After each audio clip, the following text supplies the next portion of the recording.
This is the story of SnackMagic, where we take a deep dive into a snack box gifting service and speak to their team, advisors, and brand partners and learn about what they did to go from $0 in April 2020 to 20 million annual run rate by December 2020.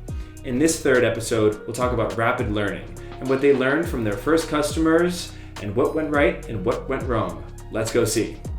And nobody thought that it was going to take off this fast and become way bigger than Stadium in such a short time. One thing we did not realize was how quickly it was going to scale, which was awesome to see, which you can imagine is pretty much a natural byproduct of the product. The fact that our audience went from New York City to USA, the audience really went tenfold and so on and so forth overnight. So I think within first week or second week, we actually were surprised at the number of orders we started, getting into it, because I think everyone was missing the office, missing those vibes. Companies were missing that engagement with the employees, because the only thing you can keep doing with the employees is keep doing Zoom, you send the gift vouchers, etc., etc. So there was no personalization what they used to do within the office.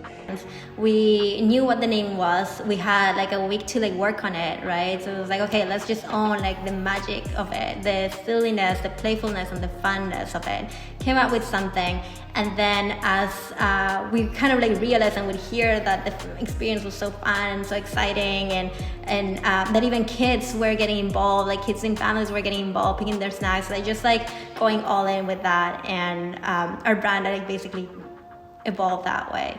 So we had everybody who ordered, we made it a point to talk to them, every single thing they wrote in terms of reviews, feedback, what they clicked on, what they did not click on, where did they get stuck, if they got stuck. So very microscopically, we were analyzing each and everything for the first time, I would say 50, 60, 100 customers, And I was very, very conscious. We said, fine, we are not looking to grow right now. We just want to understand how people are using our product. And through those conversations, we learned so much. Some of the biggest things were people wanted customization and branding, so we were able to, provide the ability for them to brand the, exterior of the box as well as the digital experience. People really wanted to, include swag inside the box, so we were able to do that, offer a swag program. And then some larger corporate customers, were really interested in, itemized receipts and, to have a dashboard to be able to track these things. So we were able to build that. And then also with larger companies, they wanted corporate billing. So we were able to provide a corporate billing process for them, after learning. And the last thing is probably just listening to virtual events, which was a new use case for us, and figuring out to build a process around timing the boxes to arrive close to an event date. And then also building a link, an open link, so that they can include this in their registration process, so that people don't have to wait until the end of a registration to have to finally place an order. People could do it, kind of simultaneously with signing up for their event. We would hear feedback oh my god, this experience is just so much fun. It's so much fun to get to pick the things, and then you kind of forget because shipping takes a few days, and then you get the box and it's a surprise again, and the fun continues.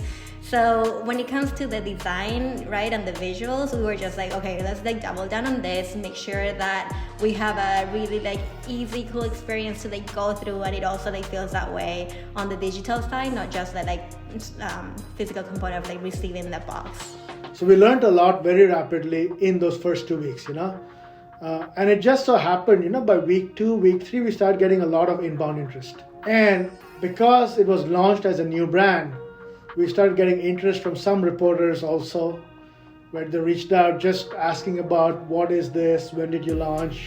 Some of them wanted to write a story. We got a few small press pieces. I guess just at a high level, a lot of what we have been running has been, a lot of the digital marketing efforts for SnackMagic and how to really push it out there from, SEO, some ads in New York Times and Wall Street Journal and LinkedIn ads and social ads. But what really was a major focus for us has been Google AdWords in search marketing.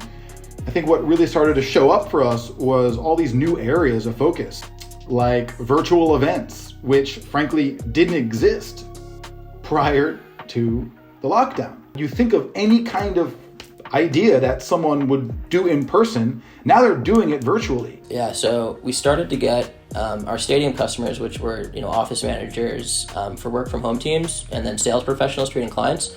But soon we needed to branch out, so we developed a process where we would get emails for companies internet companies actually that are in the 500 to 200 person range.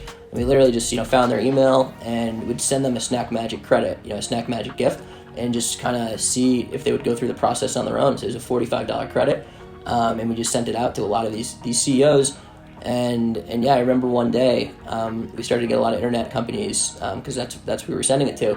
And I sent it to him, and he sent me a thank you note, and then turned around and just immediately placed a 98-person order. And at the time, that was massive for us. It must have been only like the first month. So I thought that was really cool. And within a month of that, we were like, we need a big warehouse space. And I think within a month, we actually moved to another location as well, which is like 5 times the size of Flatiron. But from operations standpoint, everything was, we go and we learn every day, how to, like getting to the new warehouse from a small location to, 8,000 square feet space, and then building all the racks from U-line and different, logistical issues, and then managing 700, 900 SKUs, within that warehouse. How do we do that? So every single thing was a challenge. It is still a challenge. We're still running into a lot of operational issues as we grow. And so I think we had to also think a lot about, the types of products that we were carrying and some of those limitations. As much as I wanted to work, we couldn't make our perishable goods work, for example. So I think learning from those pains kind of like took away from this, like we can do anything, to more like, let's just do some things really, really well. Kind of ironing out those kinks was like a lot of month 1 and 2 for SnackMagic. Yeah, I think, definitely. I think fixing the problem on a daily basis is the one thing, and not only that, but I think fixing it from the grassroots, right? I think that's the key differentiation here. However, you have to be agile. You have to be open-minded that you can give it a shot. Without that, it will be always difficult to really explore whether this can work or this cannot work. So I think the pain points is just like simplifying our operations, like making sure our execution is very good. So we've been focusing a lot on that. And then from a menu standpoint, I think also that kind of just goes more towards like strengthening, the things that we know that we can carry and making sure that we're carrying the best of the best there. I think that's the culture we have developed in Stadium as in SnackMagic. If something doesn't work, we should not like linger on it or wait for it, or we try everything. It's not that everything is going to work. If we feel it's going to work, we'll give it a shot. Doesn't work, we move on to something else. So there we have it. This is around the June timeframe of 2020, when they're talking to customers every day, seeing what's working, seeing what's not, and constantly iterating and building their business. From customization to international orders, this is really only the beginning of the SnackMagic story. See you next week as we continue this journey.